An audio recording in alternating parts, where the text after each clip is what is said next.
Good morning. A blessed Sunday morning. Thank you, Lord. Nasa kitchen ako ngayon ng Huntington Beach Nursing Care, Elderly Care. Tayo ng breakfast preparing habang yung mga ano natin, elderlies, naligo yung iba, yung isa, and then natutulog pa yung iba. Makita natin through monitor. Sa monitor. So, samahan niyo po sa pag-prepare. Ito yung patient. Gusto niya yung croissant niya. Dalawang araw na po ako na-assign sa kitchen, which is at isa namin pasyente, gusto niya to. Pabirichang with peanut butter. Gusto ng pasyente maligo, liliguan.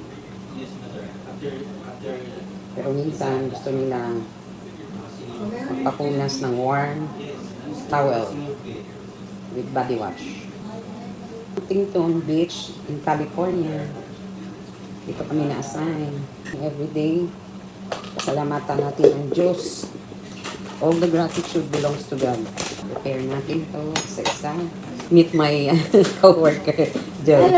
Ang pasyente, pwede na natin silang serve ng kanilang breakfast. As you can see, may grapes, orange, ano ba yan? And cookies. Yan lang muna i-prepare natin this morning. You're next in line, John.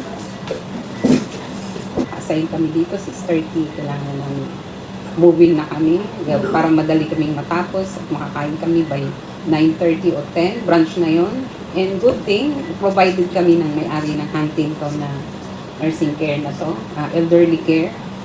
Mababait po ang mga boss namin, Ate Nori Ureta, and I hope na pronounce ko ng maayos yung apelido niya, and Ate Loida, and Ate Sally.